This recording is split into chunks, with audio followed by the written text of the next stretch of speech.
జగన్మోహన్ రెడ్డి గారి ప్యాలెస్లో ఎలకలు పట్టుకోవడానికి ప్రభుత్వం దగ్గర ఉన్నటువంటి సొమ్ముని 87 లక్షల నుండి 1,34,00,000 దాకా కొచ్చేసాడంట. ఎలకలు పట్టుకోవడానికి ₹1,00,00,000 దాకా ఈరోజు జగన్మోహన్ రెడ్డి కోటి పై చిల్లరై ఈరోజు ఖర్చు చేసినట్టుగా సమాచారం అందుతుంది. ఎలా చూడాలి? ఈరోజు ఒక ఎలకలు పట్టుకోవడానికి ఇంత డబ్బు ప్రజాధనం దుర్వినియోగమా? అంటే నిజంగా ఎలకలు పట్టుకున్నాడా, లేకపోతే ఎలకల పేరుతో డబ్బులు కొట్టేశారా? ఏంటి ఇది ఇంట్లో ఉన్న ఎలకలు పట్టడానికే, రాష్ట్రంలో ఉన్న ఎలకలు పట్టడానికి కూడా కాదు. మళ్ళీ ఏమంటారు దీని మీద? మీ స్పందన ఏంటి? ఎన్ని ప్రజల్లోకి వెళ్తలే, ఈ ప్రజలకు తెలియట్లే ఎలాంటి ఇతను దోపిడీ వ్యవహారాలు ఇవన్నీ ఏమంటారు మరి దీని మీద? అంటే ఎలా ఉంటుందంటే అండి, పెద్ద గాయం అయిన తర్వాత అంటే మామూలుగా కొంతమంది చీమ కట్టినా కానీ నొప్పి వస్తుంది. చీమ కూడా కండచీమ కడితే కూడా కొయ్యమంటాం కదా.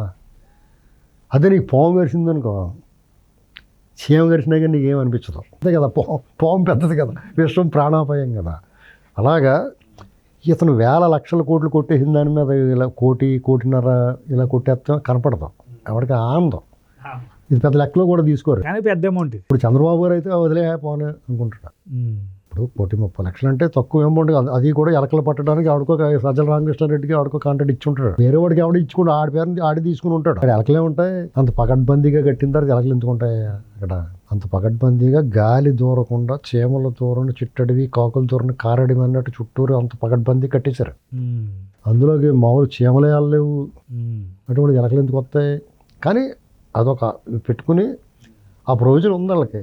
ఎలుకలు, చెద, పెస్ట్ కంట్రోల్ అని చెప్పేసి ఆ పేరుతోటి లాగేసి ఉంటారు.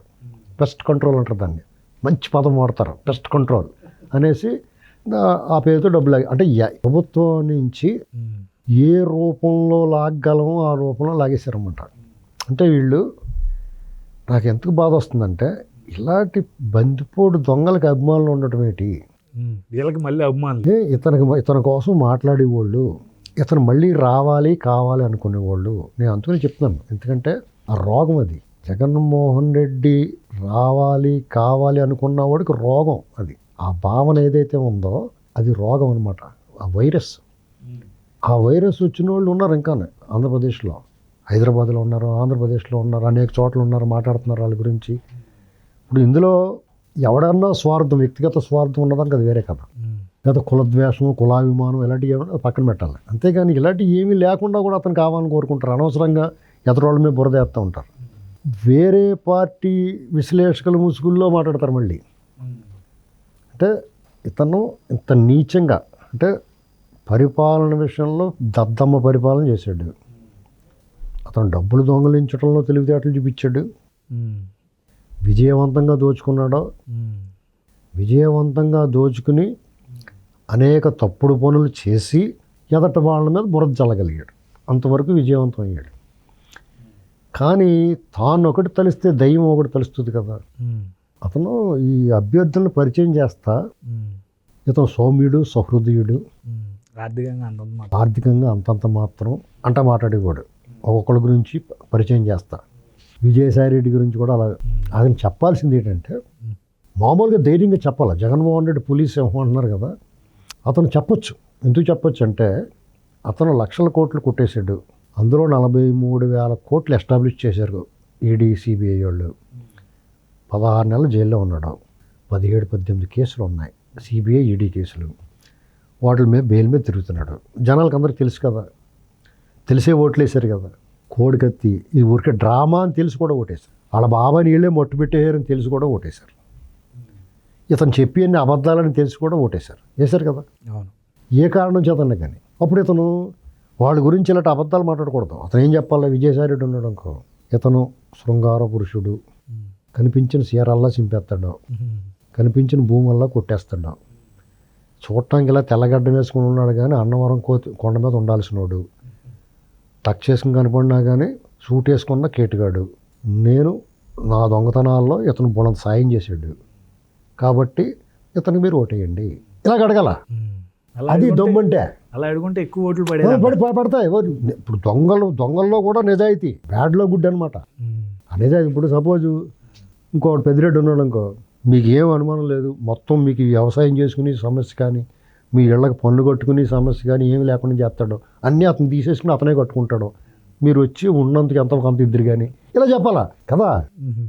ఇప్పుడు పేరు నాని ఉన్నాడు అనుకో, వాళ్ళ అబ్బాయి వాళ్ళ బాబు కన్నా గట్టోడు, నడు రోడ్డు మీద పీకలు కోసించేయగలడు. పిన్నెల రామకృష్ణారెడ్డి ఉన్నాడంటే మిమ్మల్ని ఓట్లు వేసుకొని ఇస్తున్నందుకు సంతోషించండి, ఇలాంటి మాటలు మాట్లాడాలా, ఓపెన్గా చెప్పేయాలా. అవునా కదా. ఊరికే నా ఎస్సీలు, నా బీసీలు, నా ఎస్టీలు, లేని ప్రేమ గురి నేను మంచి పని చేశానంటేనే నాకు ఓటేయండి, ఇలాంటి ధర్మపన్నాలో పలికేయడానికి ఎవడన్నా జనాలు అసహించుకుంటారు. మరి ఇప్పుడు ఈ ప్రజాధనం చూసాం కదండి. ఇప్పుడు ఎలకలు పట్టడానికి ఇలా అన్నారు. గతంలో నాకు గుర్తు సీసీ కెమెరాలు కానీ, కిటికీలు కానీ, రోడ్లు కానీ, ఇంటి ముందు రోడ్డుకి 5 కోట్లని ఇలాగా తెగ తినేశారు. లేటెస్ట్గా వచ్చింది ఏంటంటే ఇంటి చుట్టూరు ఫెన్సింగ్ మనం చూసాం కదా, బాహుబలి ఫెన్సింగ్. అవును. సో ఇలా ఇప్పుడు రాళ్ళ మీద దుర్వినియోగం 700 కోట్లు అంట. దోపిడీల గురించి చెప్పుకోవాల్సి వస్తే సంచులు కాడి నుండి అసలు బ్లీచింగ్ పౌడర్లో, కలర్లో ఎంత దోపిడీ చేసేసాడు కదా. ఇప్పుడు జగన్ డైరెక్ట్ అరెస్ట్ చేద్దామా అంటే చేయలేము. అధికారులు దీనికి సంబంధించి జీవోలు పెట్టారు. అసలు ఎలా శిక్షించాలి ఇలాంటి? ఇప్పుడు ముఖ్యమంత్రిగా ఉండి ఏం పర్లేదండి, మీకు ఒక చట్టం చేసుకోవాలి. ఇన్విజిబుల్ థెఫ్ట్స్ అంటే దొంగ ఎవడో తెలవదు, దొంగతనాలు ఉంటాయి. ఆ దొంగతనాలు కూడా ఇన్విజిబుల్గా ఉంటాయి. దొంగతనం జరిగిందా లేదా దొంగతనం కింద అనిపించదు అది.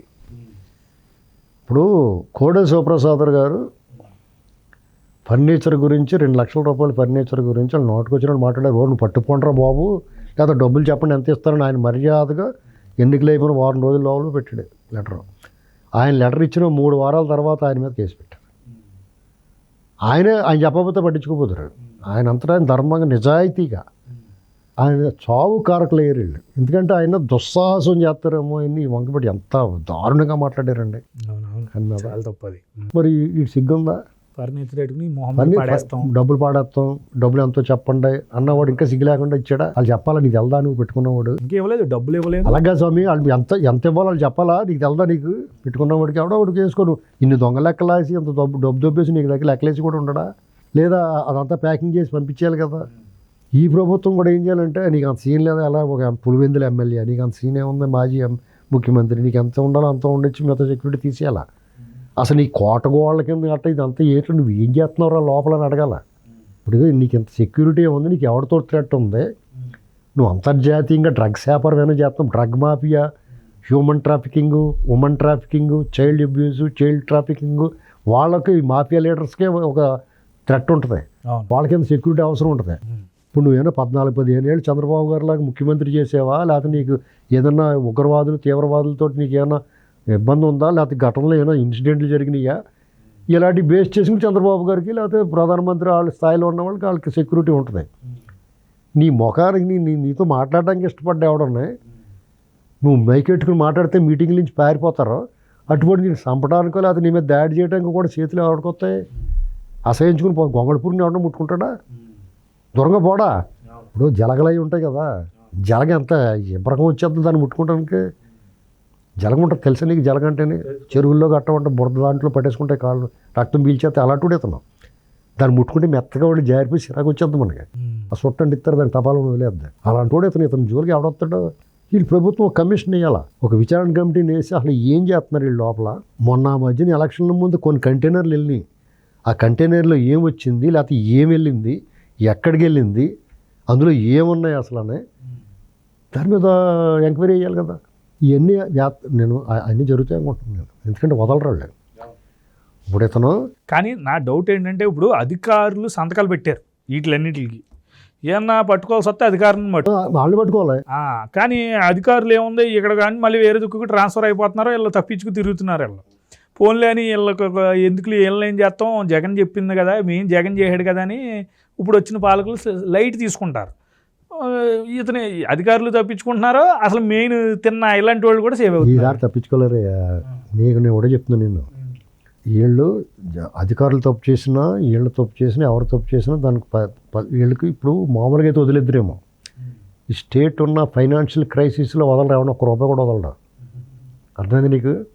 ఇప్పుడు నీ జేబు నుండి డబ్బులు ఉన్నాయనుకో, ఎక్కడో బస్ స్టాండ్లోనో లేకపోతే బస్సులోనో కండక్టర్ 100 ఇచ్చి మర్చిపోయి వచ్చేసామనుకో, నీ జేబులో 10,000 ఉన్నప్పుడు పోతాయి అనుకుంటావు.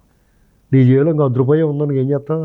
ఆ బస్సు మళ్ళీ వచ్చేదాకా ఆగి తీసుకుంటావా తీసుకోవా? ఆ అవసరం అలాంటిది. ఈ జగన్మోహన్ రెడ్డి కొల్లగొట్టేసిన డబ్బులు రికవరీ చేసుకుంటేనే కానీ స్టేట్ బాగుపడదు. అది 2 రకాలుగా ఉపయోగపడుతుంది. ఒకటి, మీరు ఎలా దొంగలిస్తే దీన్ని రికవరీ చేసుకుంటాం గోల్డ్ ఓడగొట్టి అని ఒకటి. 2, భవిష్యత్తులో ఏమన్నా చేయడానికి ఆలోచిస్తారు. అలాగే మిగతా వాళ్ళందరూ సెటరేట్ అయిపోతారు. మీరు అన్నట్టు స్పెషల్గా చట్టం కూడా ఏమన్నా చేస్తే బాగుంటుంది. మీకు ఆల్రెడీ రెవెన్యూ రికవరీ యాక్ట్ ఉంది. ఇందులో అవినీతి పరులు ఏసీబీ దాడులు చేసిన సొమ్ము గవర్నమెంట్కి హ్యాండ్ ఓవర్ చేసేస్తారు. ఇదివరకు ఏంటంటే పక్కన ఇట్టలాగా పూజ చేసి ఊర్రే. ఇప్పుడు అలాగే అది అంత తీసేసుకుంటున్నాయి. ఇప్పుడు వీళ్ళు ఎమర్జెన్సీగా ఏం చేయొచ్చు అంటే, ఈ రాళ్ళు ఉన్నాయా అన్ని లారీలకి ఎత్తిచ్చి చెరుకు ఫ్యాక్టరీ చెరుకు తోలుతారు. అలాగే ఈ రాళ్ళన్నీ పట్టుకెళ్ళి తాడేపల్లి ప్యాలెస్లో దింపేయాలి. మన వాళ్ళే లోడింగ్ అన్లోడింగ్ చేయించాలి. అక్కడ చివరిలో బిల్లు పంపించాలి. ఇదిగో 776 కోట్లు ట్రాన్స్పోర్ట్తో కలిపి కట్టేయమని చెప్పాలి. ఈ రంగులు వేశారు కదా, అప్పుడు 3000 కోట్లు అయినాయి అన్నారు. మళ్ళా రంగులు మార్చాలంటే ఇంకో 3000 కోట్లు వద్దన్నారు కదా. కొన్ని చోట్ల కోర్టు ఆదేశాలు ఇచ్చింది. కొన్నిసార్లు చేశారు, కొన్నిసార్లు చేయలేదు. కొన్ని చోట్ల చేశారు. ఇప్పుడు 6000 కోట్ల బిల్లు వేసి కట్టేయమని చెప్పాలి. నువ్వు పాస్ పుస్తకాల మీద నీ ఫోటో వేయించావు, నీ ఏడుపు మొఖం ఎందుకు, దాని మీద అవసరమా? దానికి ఇలాగా ఈ డబ్బే దాదాపు 5-6 వేల కోట్లు వస్తుంది ఇలాంటి వీళ్ళు చేసిన అవకతవకలు. అర్థమైందా? అక్కడ ప్యాలెస్ రుచికొండది. నిన్ను ఎవడ కట్టమన్నాడు, ఎందుకు కట్టావు? కూర్చోబెట్టి అడగల, ఎదుగుండా అలా కూర్చోబెట్టి ఏదో చెప్తాడు కదా. సరే, దానికైన నిమిత్తం పనిష్మెంట్గా జుల్మానా అంటారు దీన్ని. ఊళ్ళో పెద్దలు పంచాయతీ పెడతారు. గ్రామాల్లోనే ఊరు పెద్దలు పంచాయతీ పెట్టి వాడికి ఫైన్ వేస్తారు. దాన్ని జుల్మానా అంటారు, జరిమానా. ఆ జరిమానాని జుల్మానా అంటారు. అక్కడ ఒక్కొక్కడు ఒక అర్థం వచ్చినా మాట్లాడతారు. యాక్చువల్గా జరిమానా. ఆ జరిమానా వేయాలి. ఎంత వేయాలి? దానికి 500 కోట్లు అయిందనుకో, 100 కోట్లు యాడ్ చేసి 600 కోట్లు కట్టారా బాబు అని చెప్పేసి ఆ ప్యాలెస్ని ప్రజల సందర్శనార్థమో లేకపోతే వీళ్ళు ఇష్టం లేకపోతే లోకేష్ తీసేసుకోమని ఏమనుకుంది కొన్నాళ్ళ పాటు. ఆడు చావాలంటే, ఆడు కుళ్ళిపోయి చావాలంటే వీళ్ళు సరదాగా అందులో విహారయాత్రలు చేయాలి. ఏదైనా 5 స్టార్ హోటల్ తీసుకోవాలి. పలకనామా ప్యాలెస్ లాగా ఏదో ప్లాన్ చేస్తా పాపం చంద్రబాబు గారు అలా అడ్డుగోలుగా బాటుకోడా. ఆయన పాపం ఆయన ఇల్లు కట్టుకున్నప్పుడు హోటల్లో ఆయన జేబులో డబ్బులు, ఆ హెరిటేజ్ డబ్బులు కడితే దాని మీద ఎంత యాగి చేశారు. ఆయన నీళ్ళ బాటిల్ తాగితే దాని గురించి ఎంత మాటలు మాట్లాడారు ఈ సిగ్గులేని వాళ్ళు. ఈ వాళ్ళు చేసిన పనులు ఏంటి? ఇంకా ఒకటి బయటకు వస్తాయి చూడు.